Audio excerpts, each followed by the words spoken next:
안녕하세요. 곧 이른을 바라보는 60대. 아니면 이미 60대를 지나 70대에 접어든 분들.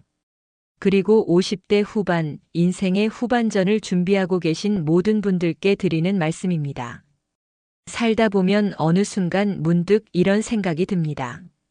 내가 지금까지 뭘 하고 살았나? 그때 그렇게 하지 말고 이렇게 했으면 좋았을 텐데. 왜 60대가 되면 후회가 밀려올까요?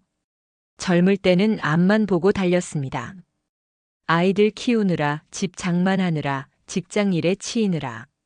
정신없이 살다 보니 어느새 머리가 희끗희끗해지고 거울 속 얼굴에 주름이 깊어져 있었습니다. 그제야 뒤를 돌아보게 됩니다. 그제야 그때 이렇게 했으면 하는 마음이 생깁니다. 하지만 말씀드리고 싶습니다. 후회는 누구에게나 찾아오는 인생의 자연스러운 과정입니다. 그리고 지금이라도 늦지 않았습니다. 오늘 이 시간 수많은 60대 어르신들이 공통적으로 후회하는 6가지를 함께 살펴보겠습니다. 여러분의 이야기일 수도 있고 여러분이 아직 경험하지 않았다면 미리 준비할 수 있는 이야기일 수도 있습니다. 지금부터 그 6가지를 하나씩 말씀드리겠습니다. 배우자에게 더 잘하지 못한 것. 곁에 있었을 때는 몰랐습니다. 첫 번째 후회. 배우자에게 더 잘하지 못한 것입니다. 부산에 사시는 김모 씨 67세. 아내가 세상을 떠난 지 2년이 되었습니다. 살아있을 때는 몰랐어요. 집에 오면 밥이 차려져 있고 빨래가 깨끗하게 정리되어 있고 당연한 줄 알았거든요. 40년을 함께 산 아내. 김 씨가 직장에서 힘들어할 때마다 묵묵히 곁을 지켜준 사람. 아이들이 사춘기로 말썽을 부릴 때도 시댁 식구들과의 관계가 어려울 때도 늘 중간에서 조율하고 감싸 안아준 사람. 고맙다는 말 한 번 제대로 해본 적이 없어요. 사랑한다는 말은 더더욱. 쑥스럽다고 미뤄뒀는데 이제는 할 수 없게 되었잖아요. 김 씨의 이야기를 들으면서 또 다른 분이 생각났습니다. 대전에 사시는 박모 씨 64세. 이분은 여전히 아내와 함께 살고 계시지만 비슷한 후회를 하고 계십니다. 아내가 아프다고 해도 또 그런 소리야 하고 넘겼어요. 정말 큰 병이 와서야 그제야 정신을 차렸죠. 30년 동안 아내 말을 진지하게 들어본 적이 없었더라고요. 우리 어머니 말씀도 생각나네요. 너희 아버지는 평생 내 이름을 불러본 적이 없어. 집에서는 늘 야 여보, 밖에서는 우리 집사람이라고만 하셨던 아버지. 어머니의 이름을 부르는 것이 그렇게 어려운 일이었을까요? 강원도 춘천에 사시는 이모 씨, 69세는 다른 이야기를 들려주십니다. 남편이 술 마시고 와서 소리 지르면 나는 늘 참기만 했어요. 아이들 앞에서 남편을 세워주는 게 현명한 아내라고 생각했거든요. 그런데 지금 생각해보니 그게 아니었어요. 서로 존중하는 게 진짜 사랑이었는데. 이런 후회 혹시 여러분도 느끼고 계시지 않나요? 함께 산 세월이 길수록 서로를 당연하게 여기게 됩니다. 고마움을 표현하는 것도 사랑을 말로 전하는 것도 어느새 어색하고 쑥스러운 일이 되어버렸습니다. 그 순간들이 얼마나 소중했는지 지금에야 깨닫습니다. 아침에 일어나서 잘 잤어? 라고 물어보는 것. 밥을 먹으며 맛있네라고 말하는 것.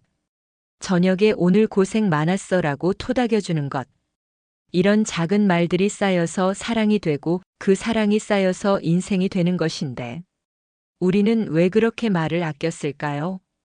특히 남성분들이 더 그런 것 같습니다. 남자가 그런 말을 하면 좀 이상하지 않나. 말보다는 행동으로 보여주는 게 맞지. 이런 생각들이 결국 가장 소중한 사람에게 가장 중요한 말들을 못하게 만들었는지도 모릅니다. 지금부터라도 늦지 않습니다. 오늘 집에 가시면 배우자에게 말해보세요.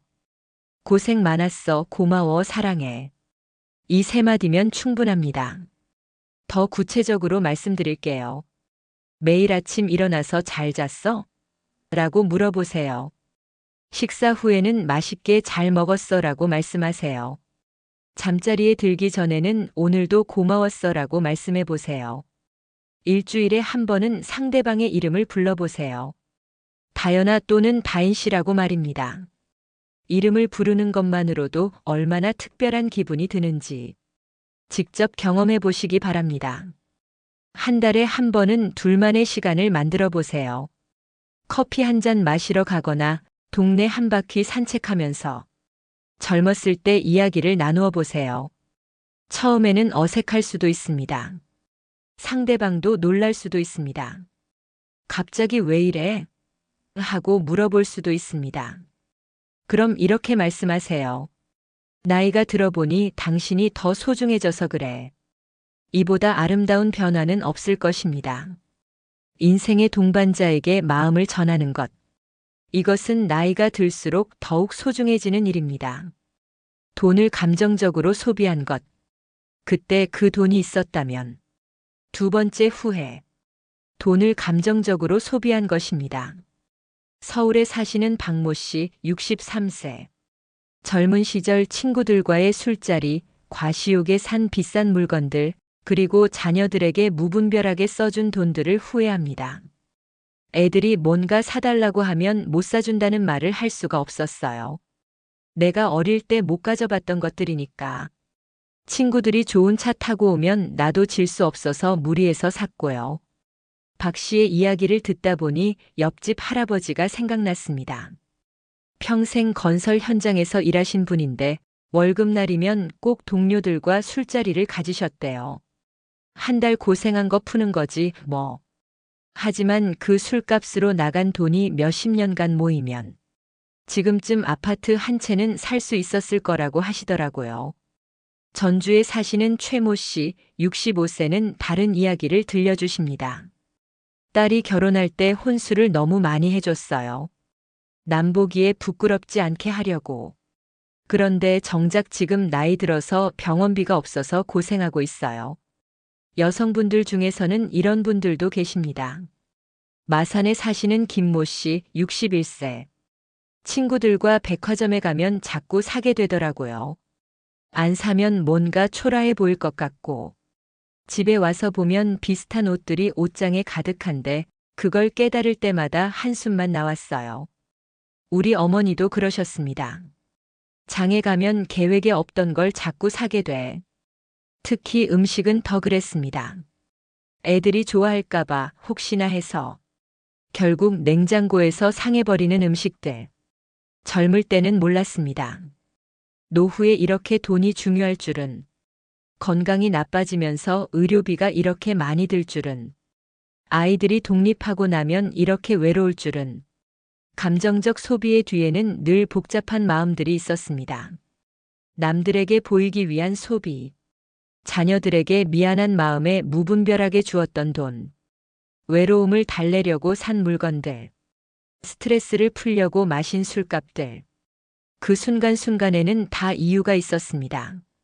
하지만 지금 생각해보면 정말 필요했던 건 돈이 아니라 다른 것이었을지도 모릅니다.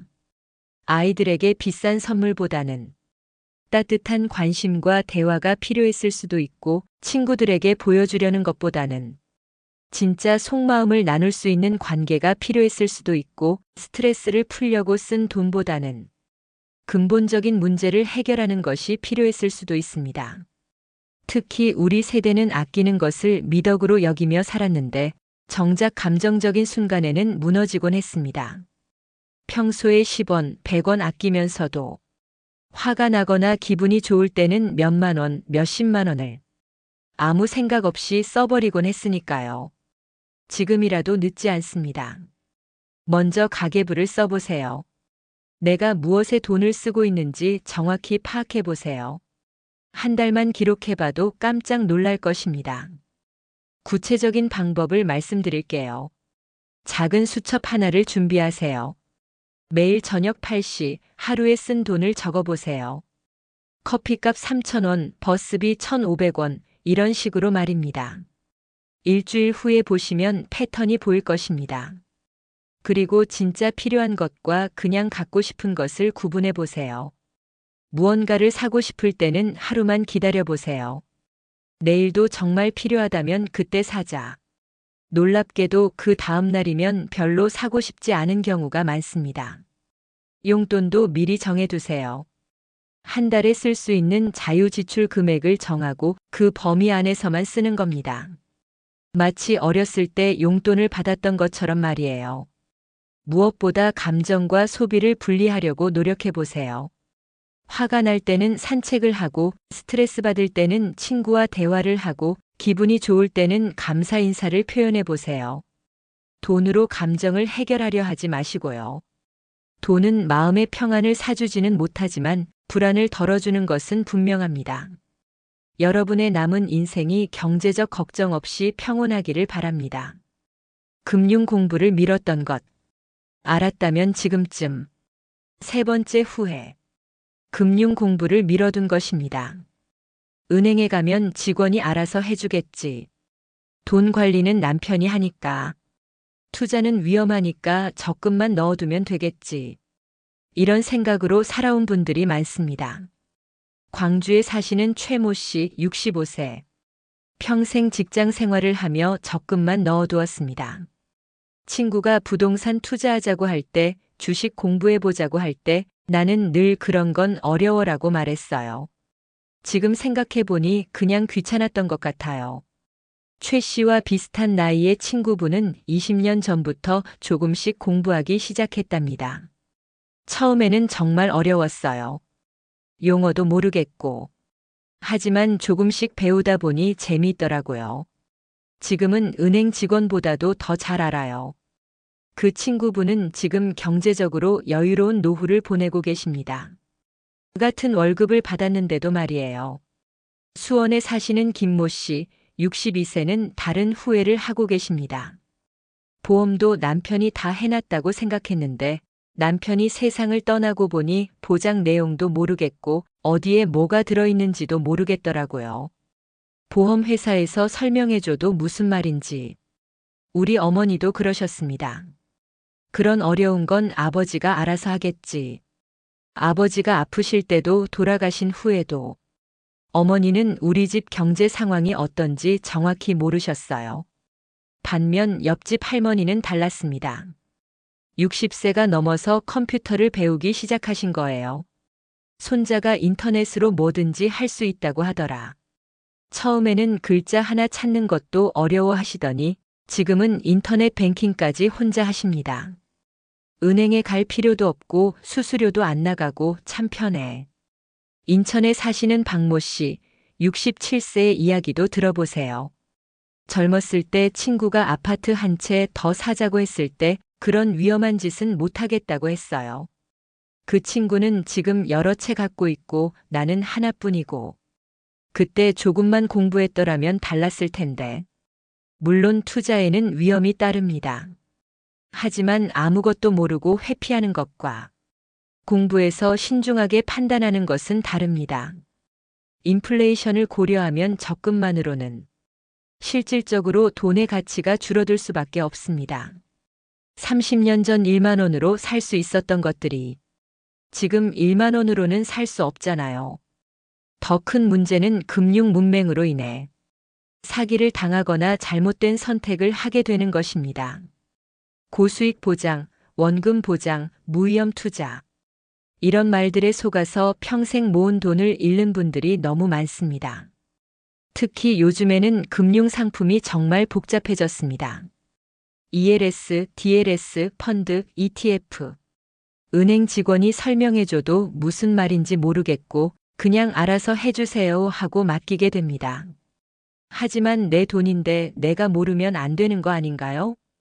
앞서 말씀드린 두 번째 후회와 연결되는 것이 감정적으로 돈을 쓰는 것도 결국 금융 지식이 부족해서입니다.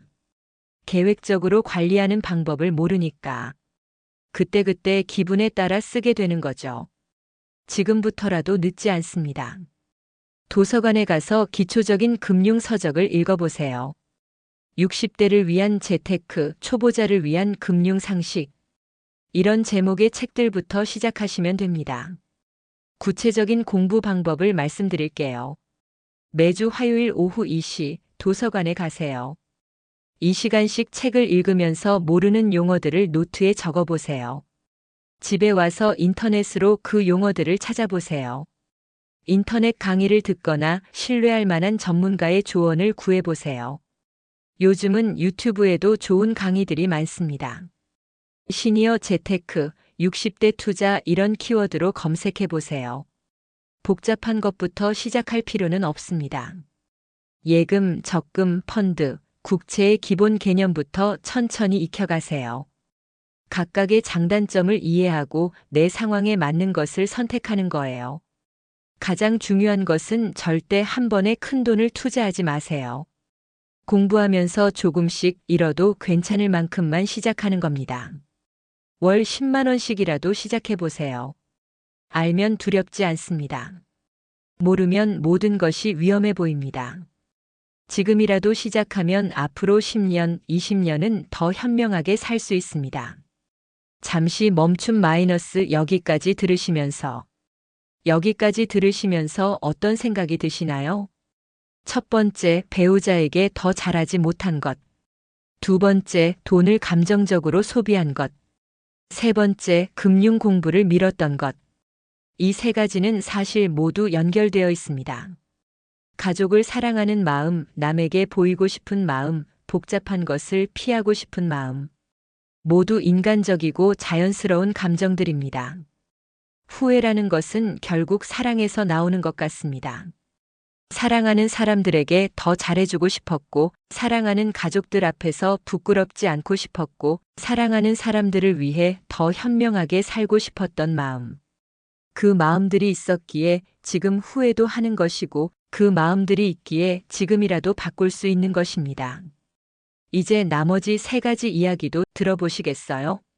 주식 공부해보자고 할 때 나는 늘 그런 건 어려워라고 말했어요. 지금 생각해보니 그냥 귀찮았던 것 같아요. 물론 투자에는 위험이 따릅니다.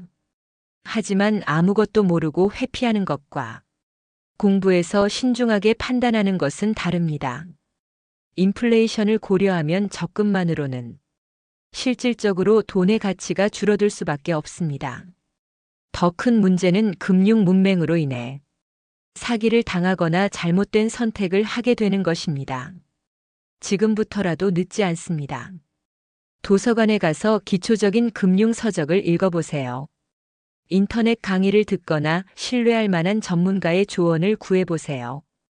복잡한 것부터 시작할 필요는 없습니다. 예금, 적금, 펀드, 국채의 기본 개념부터 천천히 익혀가세요. 알면 두렵지 않습니다.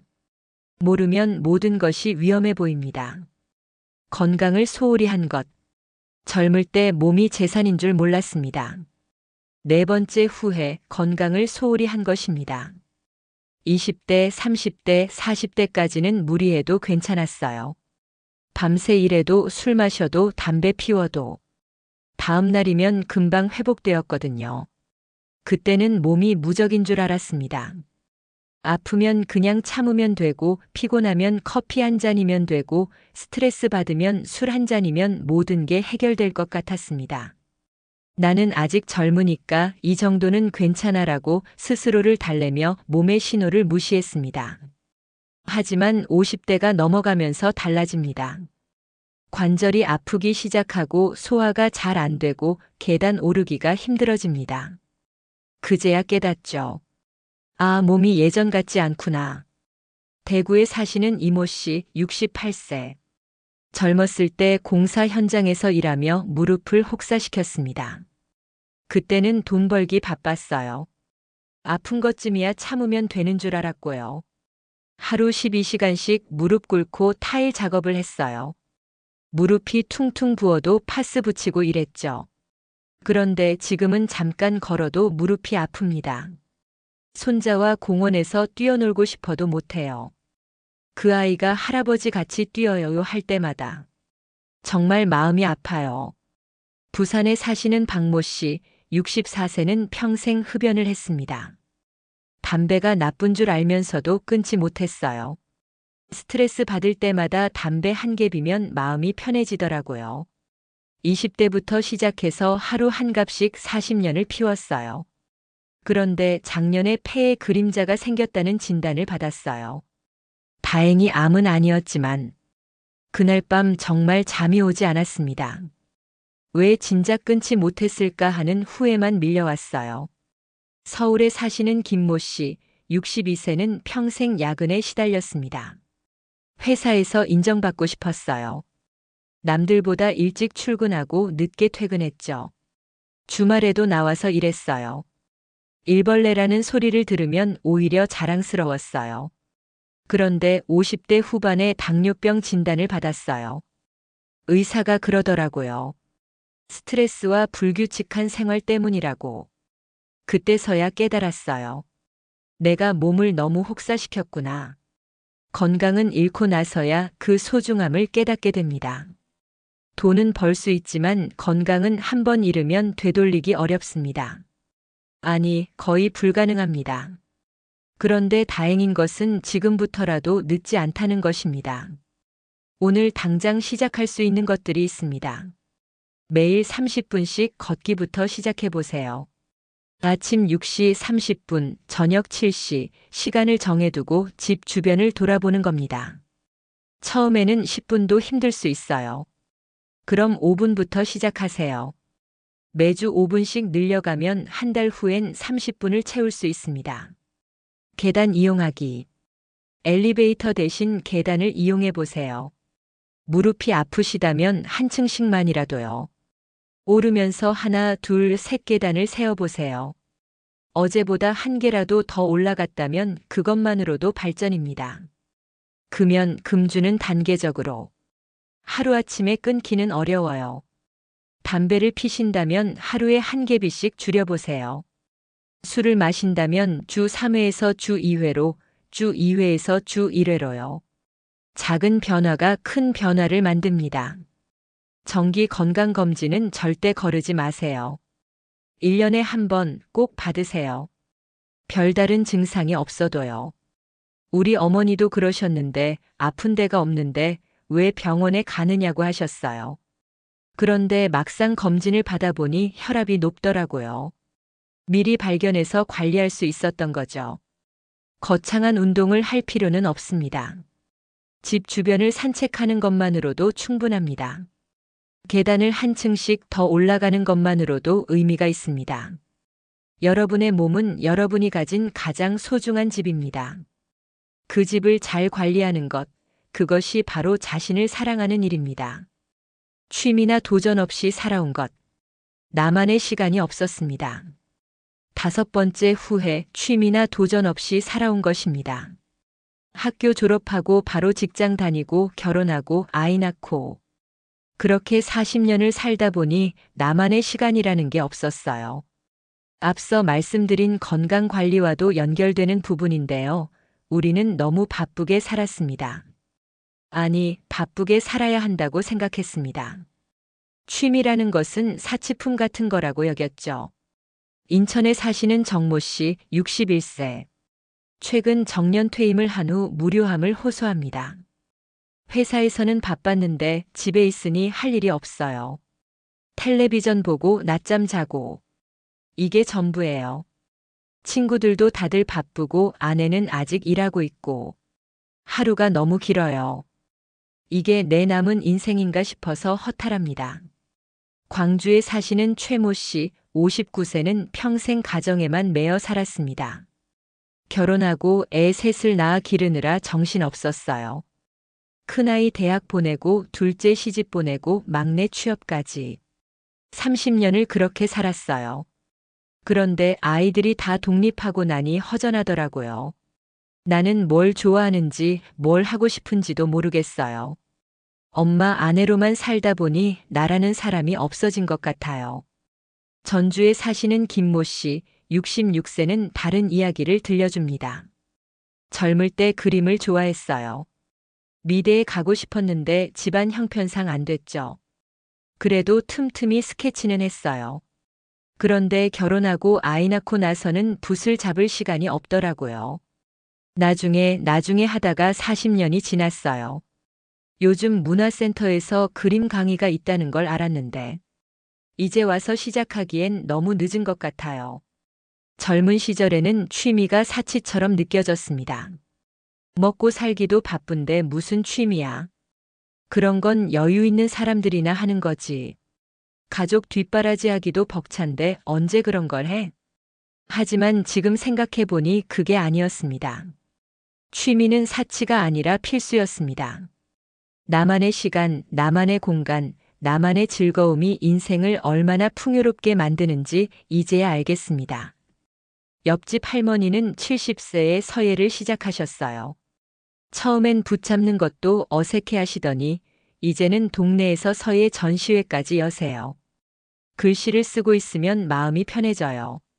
하루 종일 붓만 잡고 있어도 지루하지 않아요라고 하시더라고요.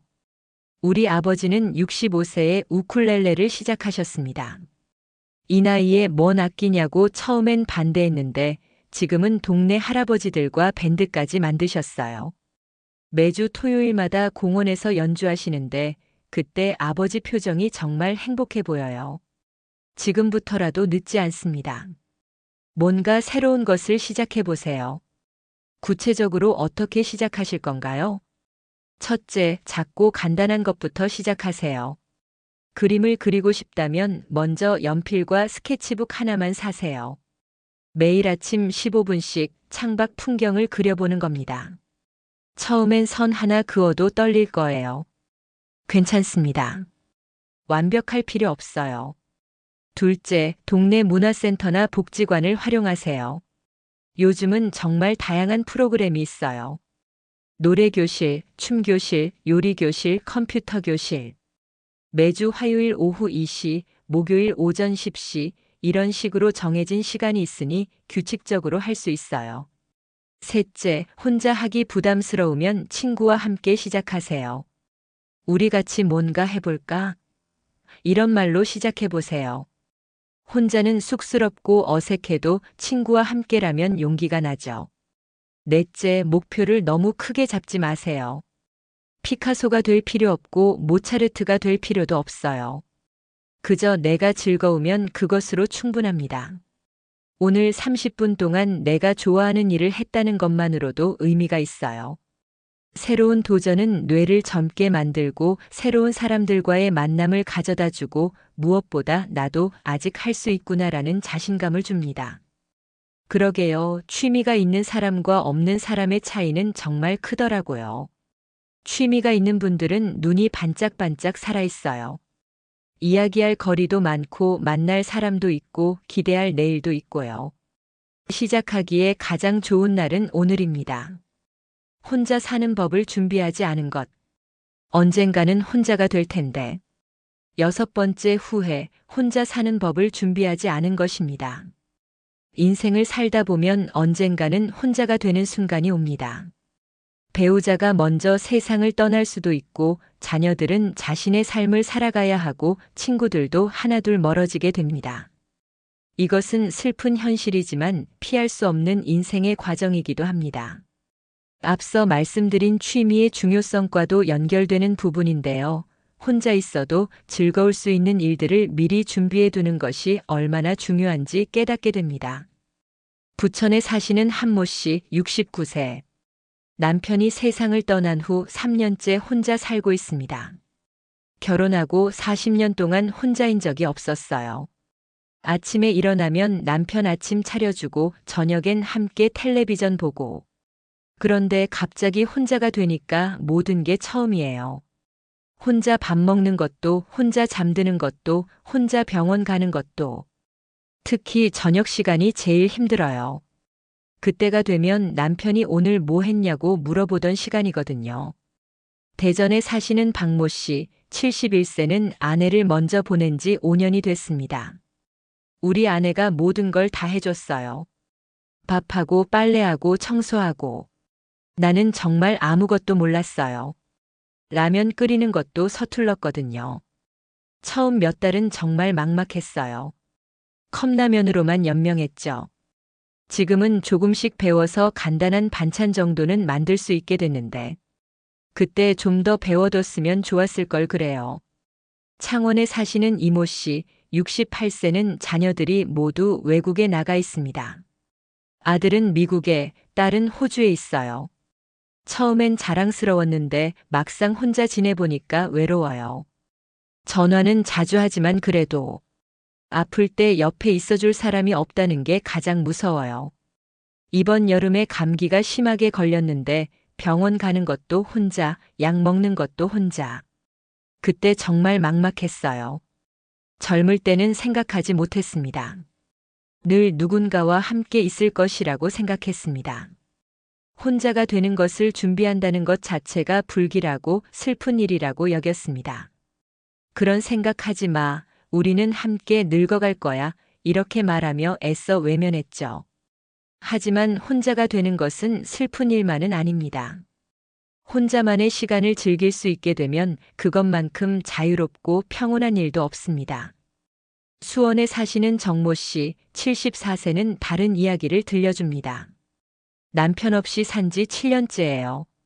처음 2-3년은 정말 힘들었어요. 그런데 지금은 오히려 자유로워요.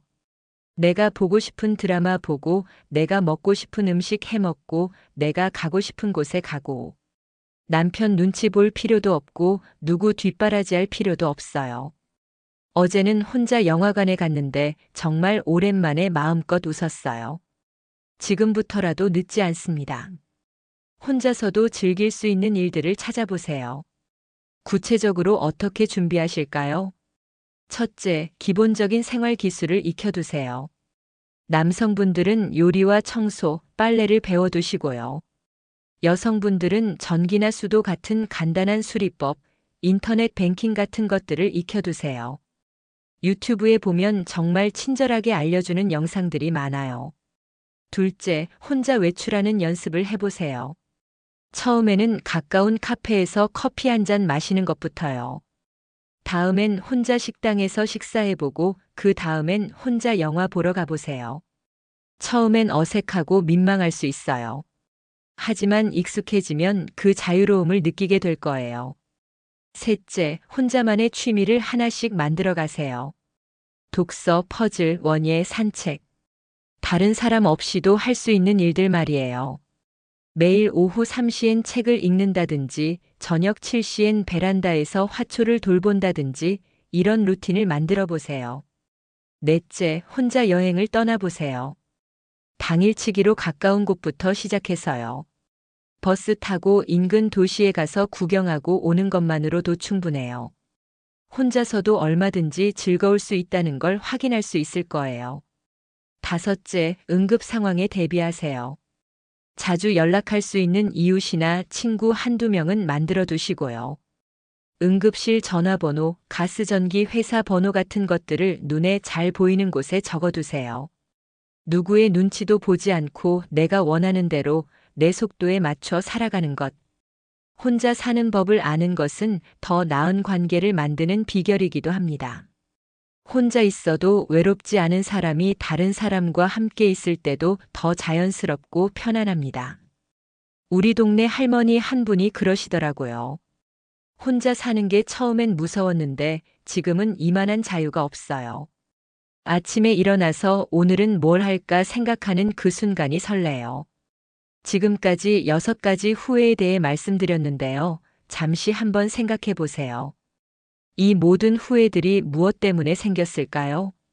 가족과 시간을 더 보내지 못한 후회는 가족을 사랑했기 때문이고, 진짜 친구를 만들지 못한 후회는 진정한 관계를 갈망했기 때문입니다. 자신의 꿈을 포기한 후회는 한때 열정적으로 꿈꿨기 때문이고, 건강을 소홀히 한 후회는 가족과 더 오래 함께하고 싶기 때문이에요. 취미나 도전 없이 살아온 후회는 더 풍요로운 삶을 원했기 때문이고, 혼자 사는 법을 준비하지 않은 후회는 소중한 사람들과의 이별을 받아들이기 어려웠기 때문입니다. 결국 모든 후회는 사랑에서 비롯된 것입니다. 사랑하지 않았다면 후회도 없었을 거예요. 무관심했다면 아쉬움도 없었겠죠. 그래서 후회 많은 인생이 오히려 진짜 인생인 것 같아요. 안산에 사시는 김모 씨, 67세는 이렇게 말씀하시더라고요. 처음엔 후회만 가득했어요. 왜 그때 그랬을까? 왜 그때 그러지 못했을까? 그런데 생각해 보니 그 모든 후회가 내가 누군가를 사랑했다는 증거더라고요. 가족을 사랑했고, 내 일을 사랑했고, 내 인생을 사랑했으니까 후회도 하는 거 아닐까요? 이제는 후회를 원망하지 않아요. 오히려 고마워요. 그러게요. 후회는 단순한 아쉬움이 아니라 사랑의 다른 이름인지도 모르겠어요. 60대는 끝이 아니라 새로운 시작입니다. 많은 분들이 60대를 인생의 끝자락이라고 생각하세요. 이제 다 늙었다. 뭘 새로 시작하기엔 너무 늦었다. 하지만 정말 그럴까요? 수명이 늘어나면서 60대는 오히려 인생 2막의 시작이 되었어요. 아이들은 독립했고 직장에서는 은퇴했고 이제 정말로 자신만을 위한 시간이 시작된 거죠. 제주도에 사시는 박모 씨, 72세는 65세에 처음으로 등산을 시작하셨어요. 평생 사무직으로 일하면서 운동이라곤 해본 적이 없었어요. 그런데 은퇴하고 나서 친구가 등산 같이 해보자고 하더라고요. 처음엔 이 나이에 무슨 등산이냐고 했는데 막상 해보니까 재미있더라고요. 지금은 일주일에 3번씩 산에 가요. 한라산도 3번이나 올랐어요. 요즘 젊은 사람들보다 더 건강해졌다고 의사가 그러더라고요. 부산에 사시는 이모 씨, 69세는 66세에 컴퓨터를 배우기 시작하셨어요. 손자가 할머니 카카오톡 해요라고 하는데 모르겠더라고요. 그래서 복지관에서 컴퓨터 교실을 신청했어요. 처음엔 마우스 잡는 것도 어색했는데 지금은 블로그도 쓰고 온라인 쇼핑도 해요. 어제는 손자랑 화상 통화를 했는데 그 아이가 깜짝 놀라더라고요. 할머니가 언제 이렇게 컴맹을 벗어났냐고요. 광주에 사시는 최모 씨, 68세는 은퇴 후 요리에 빠지셨어요. 평생 아내가 해주는 밥만 먹고 살았어요. 그런데 아내가 아파서 입원하게 됐을 때 혼자서 뭘 해먹어야 할지 막막하더라고요. 그래서 요리 학원에 등록했어요. 처음엔 양파 써는 것도 서툴렀는데 지금은 한식, 중식, 일식까지 웬만한 건 다 해요. 요즘은 아내가 당신 요리가 더 맛있다고 해요. 보세요. 60대, 70대에도 얼마든지 새로운 시작이 가능해요. 오히려 이 나이에 시작하는 것들이 더 깊이가 있고 더 의미가 있을 수도 있어요. 조급하지 않으니까 차근차근 즐길 수 있고 경험이 있으니까 더 현명하게 접근할 수 있거든요. 60대는 끝이 아니라 시작입니다. 진짜 자신만을 위한 인생의 시작이에요. 오늘부터 시작하는 인생 2막. 그렇다면 구체적으로 어떻게 시작해야 할까요? 막연하게 새로 시작해야지 하는 것보다는 실질적이고 단계적인 방법이 필요하겠죠. 관계 개선 실천법. 첫째, 배우자와의 대화부터 시작하세요. 오랜 세월 함께 살다 보면 대화가 줄어들어요. 밥 먹었냐, 어디 가냐, 몇 시에 들어오냐, 이런 실용적인 대화만 남게 되죠. 하지만 진짜 대화는 따로 있어요. 매일 저녁 30분씩 대화 시간을 만들어 보세요. 텔레비전을 끄고 휴대폰을 내려놓고 마주 앉아서 이야기하는 거예요. 오늘 뭔가 기분 좋은 일 있었어? 요즘 뭐가 제일 걱정이야? 이런 질문으로 시작해 보세요. 둘째, 사과하는 방법을 배우세요. 나이가 들수록 사과하기가 어려워져요. 체면 때문에, 자존심 때문에. 하지만 진짜 용기 있는 사람은 먼저 사과할 줄 아는 사람이에요. 그때 내가 너무 심했지. 미안해. 이 한마디가 얼마나 큰 변화를 가져오는지 아세요? 완벽한 사과를 할 필요는 없어요. 그냥 솔직한 마음만 전하면 돼요. 셋째, 고마움을 표현하는 습관을 만드세요. 고맙다는 말을 하루에 3번씩 해보세요. 아침에 일어나서 어제도 고생 많았어. 저녁에 오늘도 고마웠어. 잠들기 전에 내일도 잘 부탁해. 이런 작은 표현들이 관계를 바꿔놓아요. 넷째, 새로운 인간관계도 만들어 보세요. 동네 경로당, 복지관, 문화센터. 이런 곳에서 새로운 사람들을 만날 수 있어요. 봉사활동도 좋은 방법이에요. 혼자서는 부담스럽다면 배우자나 친구와 함께 시작해도 괜찮아요. 경제적 안정 실천법. 첫째, 가계부부터 정리하세요. 지금 우리 집에 돈이 얼마나 들어오고 나가는지 정확히 알고 계세요? 모르는 분들이 생각보다 많아요. 노트 한 권을 사서 한 달 동안 모든 수입과 지출을 적어보세요. 작은 것까지 다요. 커피값, 교통비, 병원비까지. 한 달 후에 보면 의외의 발견을 하게 될 거예요. 우리가 이런데 이렇게 많이 쓰고 있었구나. 여기서 좀 줄일 수 있겠네 하는 것들 말이에요. 둘째, 안전한 투자처를 찾으세요. 60대에는 무리한 투자보다는 안전한 투자가 중요해요. 국채, 정기예금, 은행 연금 상품. 이런 것들부터 알아보세요. 수익률이 높지 않아도 괜찮아요. 원금이 보장되는 게 더 중요하니까요. 주변에서 이거 하면 큰돈 번다고 해도 쉽게 현혹되지 마세요. 60대의 돈은 다시 벌기 어려운 돈이에요.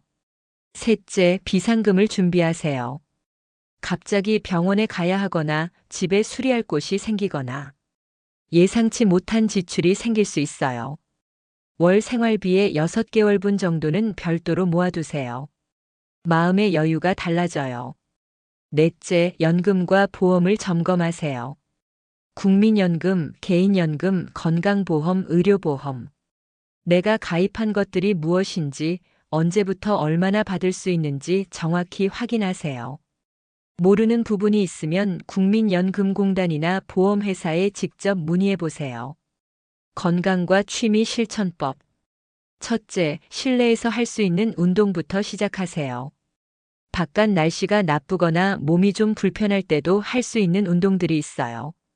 의자에 앉아서 하는 스트레칭, 제자리 걷기, 팔 돌리기, 목 돌리기. 유튜브에 60대 실버 운동이라고 검색하면 좋은 영상들이 많아요. 매일 아침 일어나서 10분, 저녁 자기 전에 10분, 이것만으로도 충분해요. 둘째, 지역 문화센터를 적극 활용하세요. 요즘 구청, 동사무소, 복지관에서 정말 다양한 프로그램을 운영해요. 노래교실, 댄스교실, 서예교실, 요리교실. 대부분 무료거나 아주 저렴해요. 한 달에 하나씩만 신청해도 1년에 12개의 새로운 경험을 할 수 있어요. 부담 갖지 말고 재미있어 보이는 것부터 하나씩 해보세요. 셋째, 혼자만의 시간도 소중히 여기세요. 독서는 가장 좋은 취미 중 하나예요. 도서관에 가서 편한 의자에 앉아 책을 읽는 시간, 그보다 평온한 시간이 있을까요? 어렵고 무거운 책일 필요 없어요. 에세이, 소설, 여행기. 마음에 드는 것부터 읽어보세요. 일기 쓰기도 추천해요. 하루 5분이면 충분해요. 오늘은 이런 일이 있었고 이런 기분이었다 정도만요. 나중에 읽어보면 소중한 추억이 될 거예요. 산책 코스도 하나씩 개발해 보세요. 집에서 15분 거리, 30분 거리, 1시간 거리. 기분에 따라 선택할 수 있도록 여러 코스를 만들어 두는 거예요. 넷째, 새로운 도전을 위한 마음가짐을 갖추세요. 이 나이에 뭘 새로 시작해라는 생각부터 버리세요. 대신 한번 해볼까? 라는 마음으로 접근하세요. 잘해야 한다는 부담도 갖지 마세요. 즐기면 그것으로 충분해요. 실패해도 괜찮고 중간에 그만둬도 괜찮아요. 시도했다는 것 자체가 의미 있는 일이니까요. 인생의 가을, 가장 아름다운 계절. 젊을 때는 몰랐는데 나이가 들면서 알게 된 것들이 있어요. 젊음에는 없는 60대만의 특권들 말이에요. 경험이 주는 지혜. 수십 년을 살아오면서 쌓인 경험들이 어떤 상황에서도 흔들리지 않는 지혜가 되어줘요. 이런 일은 처음이 아니야, 이것도 지나갈 거야 라는 여유로움이 생겨요. 관용과 이해심. 젊을 때는 모든 게 흑백 논리였다면 이제는 회색지대를 인정할 줄 알아요. 다른 사람의 실수나 부족함을 이해하고 용서할 줄 아는 마음이 생겨요. 진짜 소중한 것을 구별하는 능력. 성공, 돈, 명예. 이런 것들이 전부가 아니라는 걸 알게 돼요. 평범한 일상, 건강한 몸, 가족과의 시간. 이런 것들이 얼마나 소중한지 깨닫게 되죠. 시간의 여유로움. 조급하지 않아요. 빨리빨리 하지 않아도 돼요. 천천히 차근차근 내 속도대로 살 수 있어요. 늙는다는 말 대신 성숙해진다고 생각해 보세요. 나무도 나이가 들수록 더 깊고 넓은 그늘을 만들어주잖아요. 사람도 마찬가지예요. 젊을 때는 갖는 것이 중요했어요. 좋은 집, 좋은 차, 좋은 옷, 좋은 직장. 더 많이 갖기 위해 열심히 살았죠. 하지만 이제는 느끼는 것이 더 소중해요. 아침에 일어나서 창문을 열었을 때 들어오는 신선한 공기, 손자, 손녀가 안겨올 때의 따뜻함, 오랜 친구와 나누는 대화의 깊이. 성취보다 평안이 주는 행복. 무언가를 이뤄내야 한다는 압박감에서 벗어나세요. 그냥 평범한 하루하루가 주는 소소한 행복을 느끼는 거예요. 오늘 하루 큰 탈 없이 지냈다는 것, 그것만으로도 감사한 일이에요. 남과 비교하지 않는 자유로움. 남의 집 아이는 어떻고 옆집은 어떻고. 이런 비교에서 자유로워지세요. 내 인생은 남의 인생과 비교할 대상이 아니에요. 내가 행복하면 그것으로 충분해요. 물질적인 풍요로움보다 마음의 풍요로움을, 외적인 성취보다 내적인 평화를 추구하는 것. 이것이 60대가 배워가야 할 새로운 가치관인 것 같아요. 오늘이 여러분 인생에서 가장 젊은 날이에요. 내일보다 모레보다 오늘이 가장 젊은 날이거든요. 그러니까 시작하기에 가장 좋은 날이 오늘이에요. 완벽할 필요도 없고 거창할 필요도 없어요. 작은 변화, 작은 시도면 충분해요. 가족에게 사랑한다 한마디 건네는 것, 30분 산책하는 것, 새로운 취미 하나 시작하는 것. 이런 작은 것들이 모여서 새로운 인생을 만들어가는 거예요. 60대의 여러분들께 전하고 싶은 말이 있어요. 여러분은 혼자가 아니에요. 같은 길을 걸어가는 동료들이 있어요. 같은 고민을 하고 같은 희망을 품고 같은 꿈을 꾸는 사람들이 있어요. 우리 함께 걸어가요. 서로 격려하고 서로 응원하면서요. 가끔 넘어져도 괜찮아요. 일어나면 되니까요. 가끔 길을 잃어도 괜찮아요. 다시 찾으면 되니까요. 여러분의 인생 2막이 1막보다 더 아름답고 더 의미 있고 더 행복하기를 진심으로 바랍니다. 그리고 오늘 이 방송을 들으신 모든 분들이 내일부터 작은 변화라도 시작하시기를 간절히 소망합니다. 감사합니다. 그리고 응원합니다. 우리 모두 파이팅이에요.